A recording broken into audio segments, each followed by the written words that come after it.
সুন্দরবনে মানুষকে গাছ কাটা থেকে বিরত রাখতে দূষণ নিয়ন্ত্রণ পর্ষদ পশ্চিমবঙ্গ সরকারের উদ্যোগে 1800 পরিবারকে ধূমহীন অত্যাধুনিক চুল্লি দেওয়া হলো। দক্ষিণ চব্বিশ পরগনা জেলার পাথরপ্রতিম কাকদ্বীপ সহ সুন্দরবনের প্রত্যন্ত এলাকায় গাছপালা জঙ্গল রক্ষা করতে বিশেষ উদ্যোগ।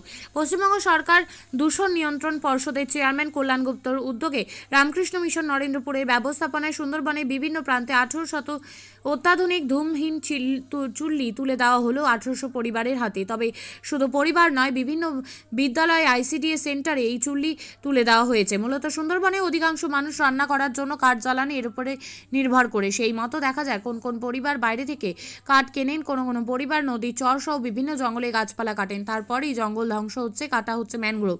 তাই কাঠ কাটার হাত থেকে গাছপালা রক্ষা করতে ধূমহীন চুল্লি দেওয়ার পরিকল্পনা গ্রহণ করে দূষণ নিয়ন্ত্রণ পরিষদ পশ্চিমবঙ্গ সরকার তাদের সহযোগিতা করে নরেন্দ্রপুর রামকৃষ্ণ মিশন। এই চুল্লি পেয়ে এলাকার সাধারণ মানুষ খুবই খুশি।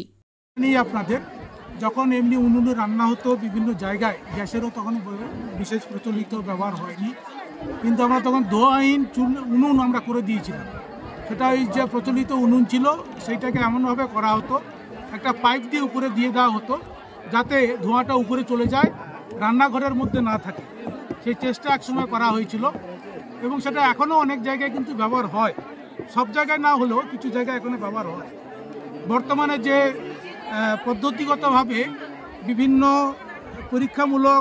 পরীক্ষার পরে এই যে পরিবেশ বান্ধব রান্নার উনুন বা ধোঁয়াবিহীন উনুন আনা হয়েছে, এটা আমরা বাঁকুড়া, পুরুলিয়া এলাকায় বিশেষ করে যেখানে ট্রাইবাল থাকেন তাদেরকে আমরা দিয়ে ব্যবহার করা শেখানো হয়েছিল এবং সবথেকে আনন্দের বিষয় তারা কিন্তু এখন ব্যবহার করে। আমরা এই আবহাওয়া জলবায়ু পরিবর্তনজনিত কারণে সারা পৃথিবী বিপন্ন, সুন্দরবনও তার ব্যতিক্রম নয়।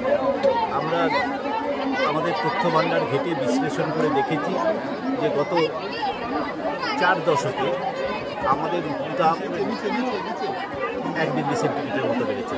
সমুদ্রের জল গরম হয়ে উঠছে। গত 16 বছরে 16টা ঘূর্ণিঝড় ঘনীভূত হয়েছে, তার মধ্যে 5টা সুন্দরবনের উপকূলে আঘাত করেছে।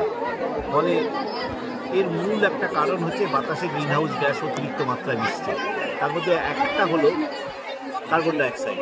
আপনারা জানেন যে আমাদের রাজ্যে প্রায় 1,10,00,000 পরিবার কয়লা, কাঠ, ঘুঁটে, পাটকাঠি ইত্যাদি জ্বালান। সুন্দরবনও তার ব্যতিক্রম নয়। আমরা প্রথম পর্যায়ে একটা চেষ্টা করেছিলাম যে মানুষকে যদি গ্যাসের চুলা উপহার দেওয়া যায়, কিন্তু আমরা দেখেছি গ্যাসের যে আকাশ ছোঁয়া দাম, তাতে মানুষের পক্ষে এটাকে গ্রহণ করা, ব্যবহার করা কঠিন হয়। তখন আমরা ঠিক করলাম যে ঠিক আছে, যে যা ব্যবহার করছে, যে জ্বালানি সেটাই করুন। আমরা এই যে উন্নত মানের চুলাটা এনেছি, এটার সাথে 70% দূষণ কম হবে। দক্ষিণ চব্বিশ পরগনা থেকে রেবতী মালির রিপোর্ট, ডিএন নিউজ বাংলা।